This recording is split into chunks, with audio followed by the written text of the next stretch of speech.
Hello everyone, welcome to a game that's not on the Sega Saturn, but it might as well be a Sega Saturn game. It's Steel Assault. Steel Assault was released in 2021 on Steam, Nintendo Switch, and most recently the PS4. Still no clue if there's going to be an Xbox version, but they always get left out anyway, so I don't really care. But Steel Assault begins with a bang as your character here, Taro Takahashi, is shot down. Oh no! Great, now I'm gonna have to get a new jet. Thanks, General Pierce. Thanks. But as you can see on screen, this game kinda plays like a mishmash between the Nintendo version of Bionic Commando and Castlevania 4. Taro's got this zipline that you can use by pressing the top face button. And when you use it in between two solid platforms, you'll be able to climb your way across that wire. The zipline is very versatile. You can shoot it down, up, diagonally, pretty much wherever you want. The same thing goes for Taro's main method of attack, his electronic laser whip thing. It's basically Simon Belmont. He's Simon Belmont, but in the future. And everything has gone to shit. Everything is crapped out. We're under the rule of General Pierce, and as such, everything is, I guess he hasn't paid the electric bill or something, I don't know. But there's actually a reason why the heroic main character is going after the mad renegade general. The general killed his parents. Yeah, that's the reason. Not a very in-depth reason, but a reason nonetheless. And we would not have this incredible game, but I'm digressing too much. Back to the whip. You can aim the whip in pretty much any direction you want. That's something that every Castlevania game after 4 just neglected to put back in. But not this game, Steel Assault. This game treats you right. Sometimes. Even though it still balls hard at points. Yeah, looking at you, General Pierce. Cheating bitch. This whole video is just gonna be me ripping into General Pierce, the main bad guy. He's just a cheating bastard. But Taro's not alone. Okay, he is fighting alone. This is a one-player game, but he has his companions at home base. The old man that was talking was named Hans, I believe. And there's a girl character called Sonia. She's also a character that helps out. She appeared in the opening intro for like 2 seconds. That intro was quick.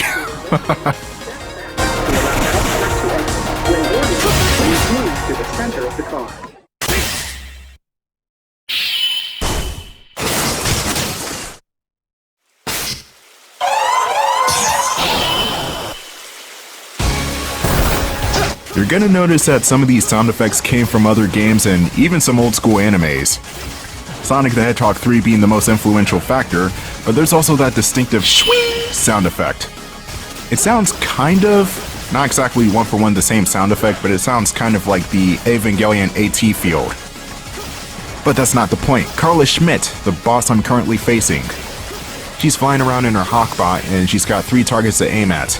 The 2 talons and her face. Taking the claws out does mean you're taking out some of Carla's attack patterns. Some of Carla's other attack patterns involves heavy machine gun fire and missiles. The heavy machine gun is hard to dodge.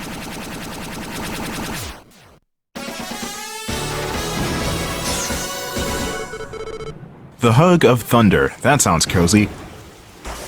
Oh, what the shit? That poor Firefly bot thingy. He was one of the good ones. Anyway, here's stage 2, the Pontomac Forest. This is where the game's difficulty picks up a fair bit. There are these robotic dog enemies that will shoot missiles in an arc. They'll sometimes swim in the water to shoot lasers. Freaking laser beams. We also got these Firefly enemies that zero in on your position. They're easy enough to kill, you just need one good hit. And they're just slow enough to where you can catch them off guard. Power-ups are placed throughout the stages to help the player out, and there are 3 overall. You got the electric, the health pickup, and then the shield. Health is plenty self-explanatory, it gives you health back. Shield is also self-explanatory as it gives you a 2-hit shield, but the electric, the electric enhances the whip's range and damage for about 20 hits. Now here's the mini-boss of the stage, a giant mechanoid. He's really simple, he's got a flamethrower attack, and you want to wait until the last second to move out of the way of that flamethrower attack. It's easier to be in the center of the platforms. Angel Island Zone? Where have you been at? The burning forest is probably the first hard spot in the game. You'll be riding down the river trying to avoid fireflies and dogs. Of the cybernetic kind, of course. But you also have the next mini-boss to contend with. But right here you have to avoid some laser shots which will spread across the logs you're floating on.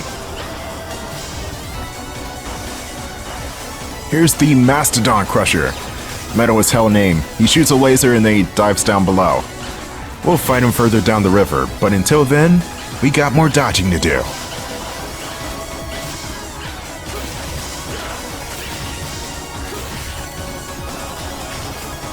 So far, so good. This game has multiple difficulty options. I am playing on the normal difficulty, which is the most balanced option. Whenever there's a hard screen transition, you'll regain all of your health, and you'll die in 5 hits. You can dash through some attacks by pressing down and jump. It's kind of like Contra Hardcore, except the slide here is a bit more limited than it was in Hardcore.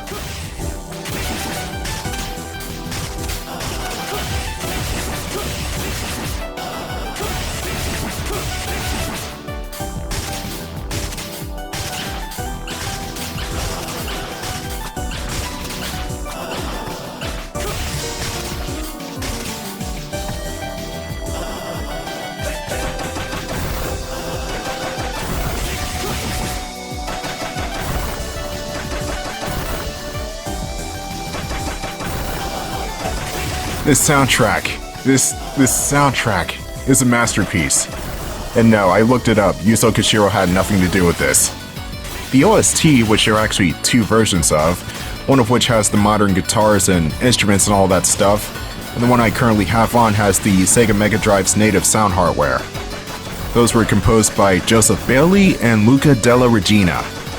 So give those 2 a round of applause, they busted their ass on this soundtrack. I think this was the first game they composed, too.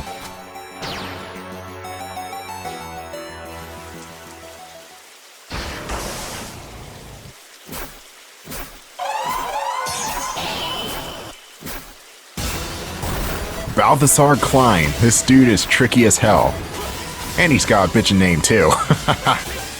No, seriously, who is just named Balthasar as a regular name? That is the main character of an RPG type of name. But good old Balthasar, Ballsack, this boss, he's very trial and error. You need to learn the patterns of this guy, otherwise you'll take unnecessary hits and die. If you fall off the edge of the screen, you'll also die. This whole place is just a death trap. The boss will start the fight by trying to drill Taro, with the drill that is, and he'll fly off screen. You have to goad him into targeting the wrong place, because he will track your movements. There are some attack patterns where you need to hang off the bottom of the ship. Be careful when doing so, because if you fail, instant death. It's a good thing you have a slight double jump. Always use your double jump.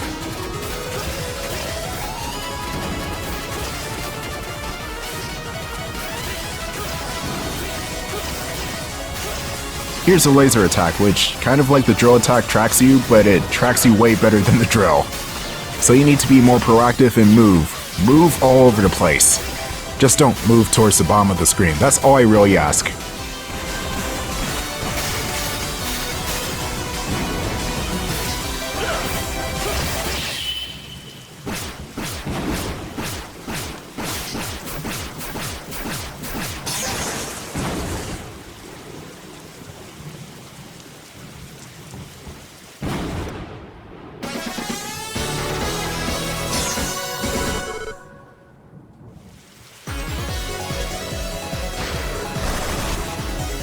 Looks like Balthasar's not going to be in Rush Hour 3.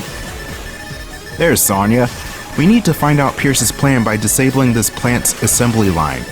You'll cripple his ability to make new robots. So what is this, the Phantom Menace, where all the robots' collective AI is all stored in one ship? That's not the case, but I'll take that theory and run with it. Anyway, we're about halfway through the game. There are only 5 stages and we're already on stage 3. And Decay Chain, the name of this chapter, is kind of a breather for the most part. You have enemies placed in somewhat manageable locations other than those guys with the jetpacks, but you can just swipe those guys in one hit and they'll die. That's pretty much just any humanoid enemy in this game. You swipe them once, boom, done. I just love the chaotic flow of this game. It's super fast-paced, but it's not overly fast-paced to the point where it's utter insanity, like Gunstar Heroes or some Metal Slug games. More so Gunstar. Metal Slug just likes to swamp you with tons and tons of enemies. This mini-boss, the Theta Hydron, is pretty simple. You got 2 heads to take down, both with separate health bars. And once those 2 heads are down, then that's when the core exposes itself. If 1 head is taken down, that's when air troopers start to show up. The air troopers will shoot this 3-way spread shot laser. You can get in between the gaps of the lasers and still be fine. The Hydron, on the other hand, you still need to roll through its lasers. Or slide. You slide in this game. There is a turret at the center of the platform that will help you with the airborne targets. And I mentioned Metal Slug a couple of minutes ago. There are a few scenes in Metal Slug that were just like this. Destroy the core. Oh great, now it's a Gradius reference. Or Gradius, however people would like to pronounce it. I always said Gradius. It will always be Gradius to me, damn it. No one says Radius. Here's the third part of the stage. It's an upwards auto-scroller. Now the strange thing about water is, whenever you touch it, or bottomless pits with water, you'll respawn but with less health. However, if you touch a bottomless pit without water, that's when you die instantly, so I like the attention to detail on that front. Hell, the fall death is even accompanied by a Looney Tunes whistle sound effect. All that's missing is the coyote with a picket saying yikes. Another good attention to detail is that your zipline is actually affected by the conveyor belts. So what you want to do here is just jump off the zipline over and over again.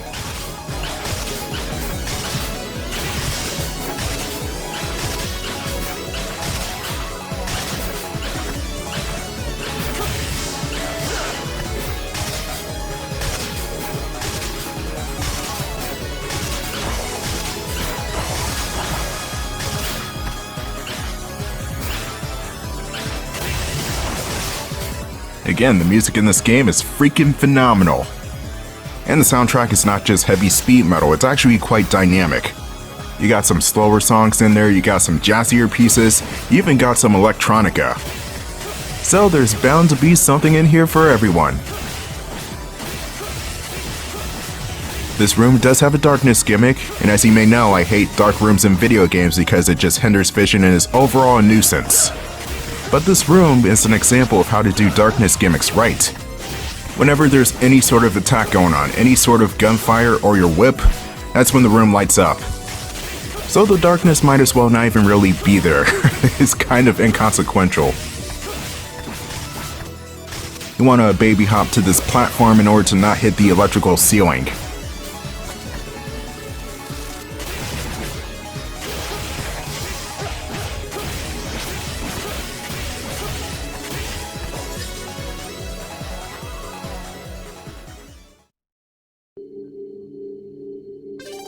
Your time is over, Major.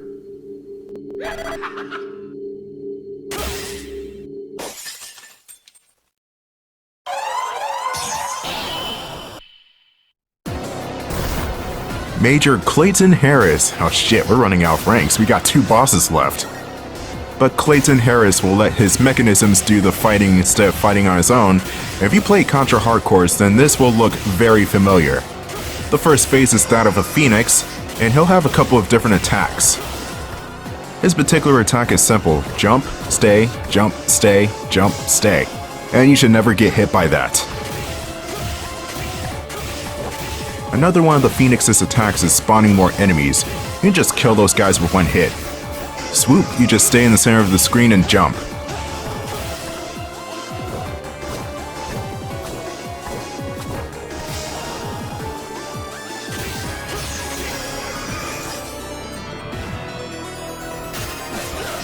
Oh, that attack is bullshit. You have to stay where the gap is, but sometimes the gap spawns on the other side of the character. Anyway, the next and final phase is that of a warthog, or mammoth. I can't really tell what this thing is. It's biologically confused, But this beast is actually simpler than the Phoenix is. For one thing, he'll drop out bob-bombs. Don't tell me that they're not bob-bombs, because they are. Then the beast will do this sonic spinball attack where it'll bounce all over the screen.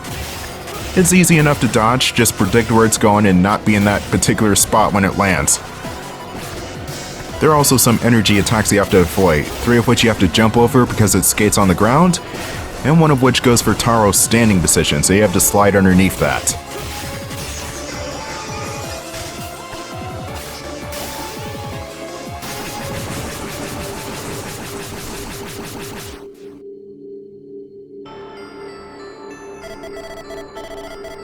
Don't hurt me. Pierce is the one you want.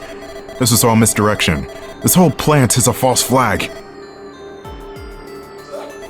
Start talking. Magnus is insane. He's planning on attacking the UN. The UN? How? He's scavenging old military parts to build a battleship. Ah! And he dies.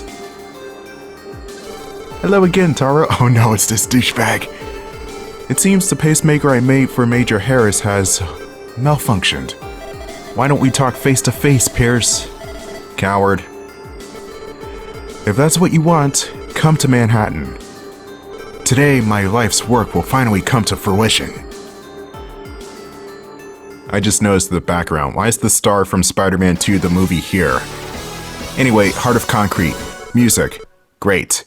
Listen.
This may be my favorite track in the game. But then again, this whole entire soundtrack is my favorite track in the game. It's like Final Fantasy VI or Scott Pilgrim. Every track is good, even the bat ones are great. Absolute mat lads these guys are. I want a sequel, right now. This needs to happen. Well, welcome to New York, where everything's all grassy and overgrown, yet the billboards are still activated? Oh, so maybe Pierce did pay his electric bill. Not only is he a cheating prick, but he's also a stingy prick, too. Anyway, who wants to shop at Sophie Dupont? I heard they got a nice catalog. I'm kind of impressed. But stage 4 is where the difficulty kind of spikes up again. The enemies are tankier, the bosses in plural, are going to be trickier to deal with, and the stage requires you know how to use the zipline.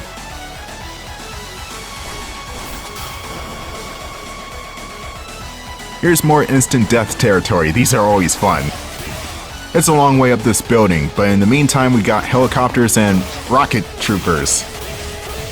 Like the people are stuffed into rockets and then actually come out of the rocket. This game is insane. But as for the helicopters, they take around 8 or 10 shots to take down. Their attack patterns are simple though. They just aim for where you're at and fire slow moving bullets. And I'm not sure if you can parry the helicopter's bullets in this game. Oh yeah, you can actually parry gunfire in this game. I forgot to tell you that, but the whip attack can actually block out some bullets. You can only block out small arms fire though. Other projectiles like larger missiles, you have to avoid those.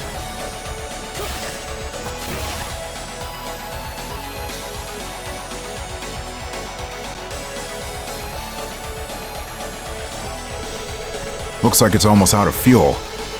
We'll track your location and rendezvous later. Good luck, Taro. Is it me or does Hans look kind of like Sean Connery? There's a slight resemblance if you squint. I will say that the next boss coming up looks a lot like somebody else. But until then, we got air bikers who can either dash at you or drop bombs.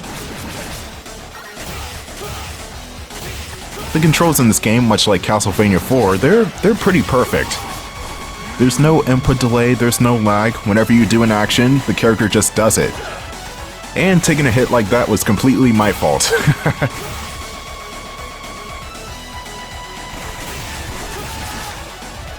I'm gonna need some health back for this boss.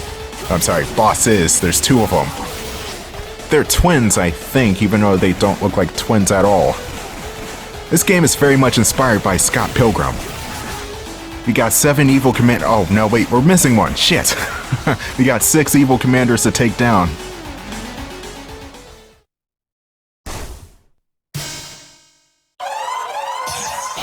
Louis! You know we're in deep shit when Luis becomes one of the major bad guys. The Colonels, Diego in particular, they're pretty tricky to deal with. Ayami, not so much. Even though she is the quicker opponent, she is predictable. And Ayami's already dead, now I just have to deal with Bootleg Lewis. Now this guy requires patience because he's got a really small hitbox. You can very easily hurt yourself on the legs and shields before you can get a hit in. That's how specific this sprite is. But if you can goad him into attacking, he will stop moving for a decent period of time. That's when you get a couple of hits in.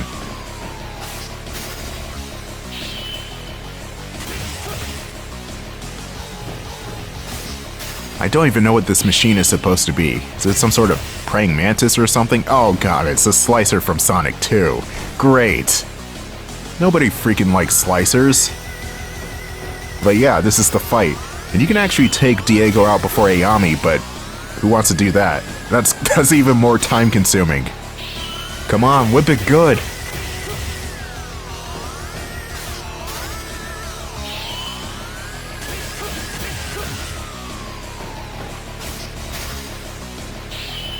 Gotcha, you turncoat. Louis!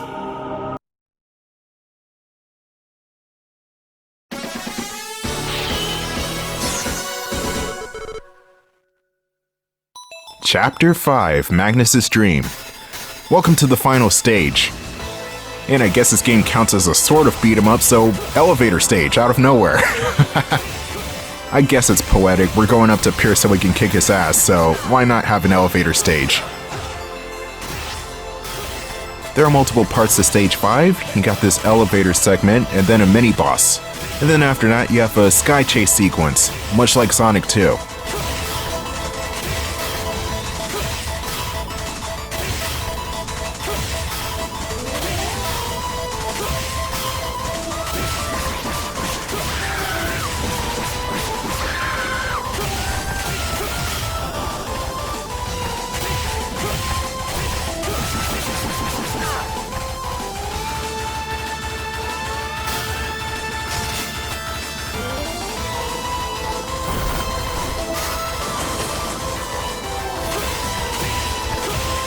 And here's the mini-boss, who is hella easy, I guess.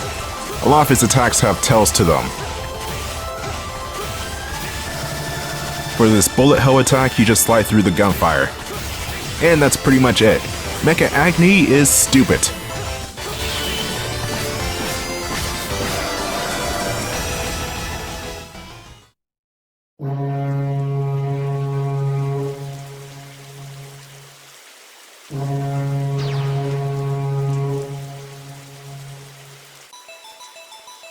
It's time to catch up with the big boss. First you have to deal with these turrets. Some of the turrets are short-range flamethrowers, while the other ones are lasers. Good thing is this stage gives you a weapon upgrade. Sweet, now I got double the range. Engine exhaust, you can't really destroy these, so you have to avoid them. There are also the Firefly enemies that make a return from stage 2 and 3. Again, they're easy to take down because they die in one hit.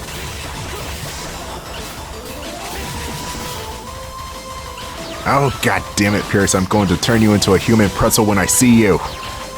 Fighting Pierce is going to piss me off. As you can tell, I did not die once throughout this whole entire game. When I got to the final boss, the dude killed me 5 times. It was on his final form, too. The first form is not that bad, it's its final form that's really stupid. Don't worry, I only show off one death and then I just cut to the part where I actually finish off Pierce. Because Pierce is a dick, and he does not deserve the fame.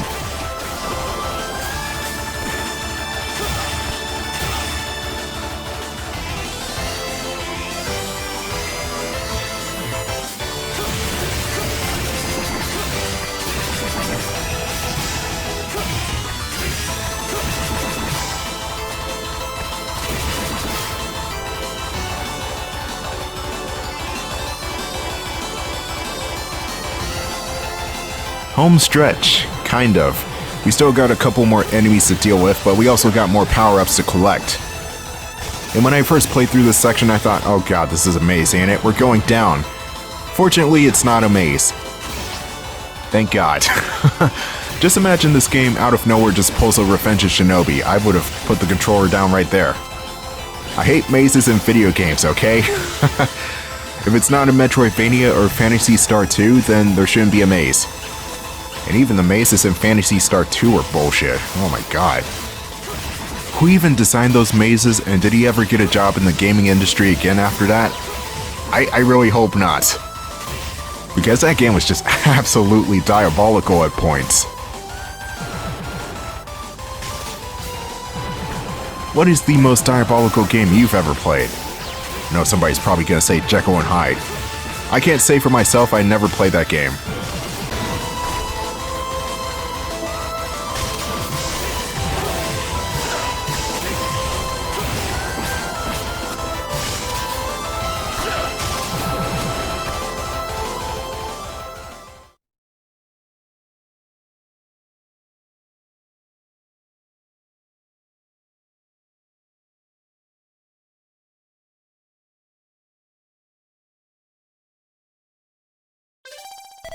This all ends now, Magnus.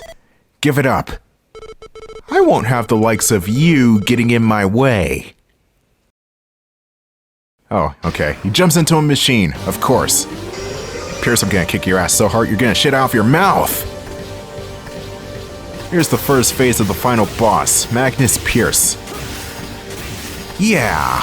First phase is not bad, it's the second phase that's, shit. And the second phase is not all that extreme either, it's just the desperation attack is where he becomes a bitch. But since I have 5 hits until I die, I can't really afford to get hit too many times. And I already got hit twice. Yeah, you can see where this is going.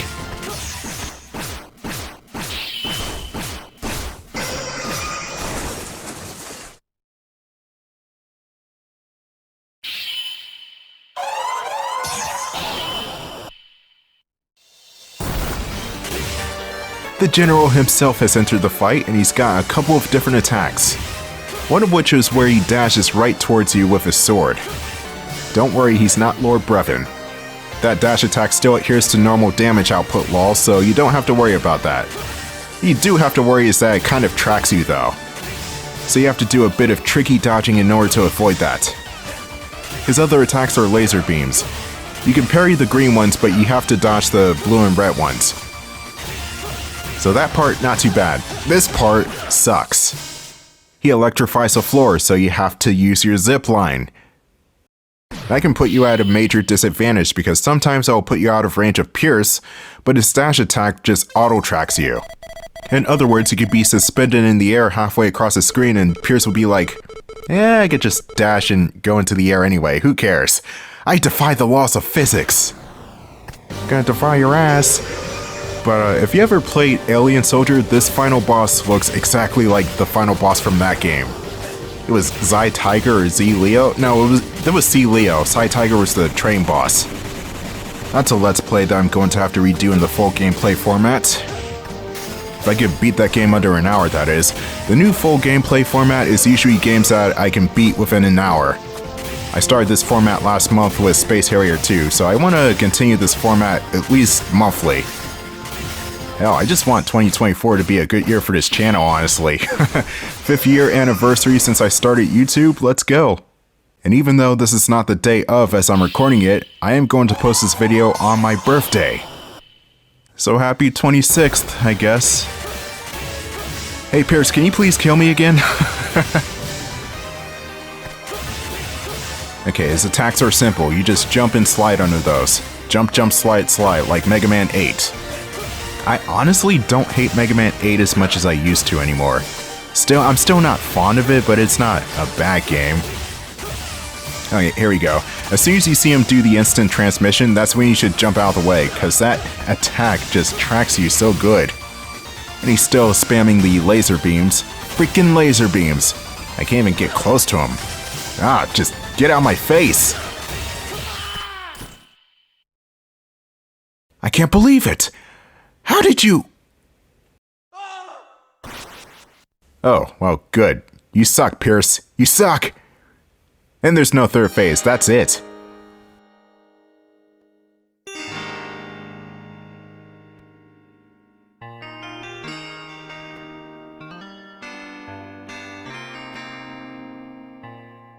General Pierce is dead.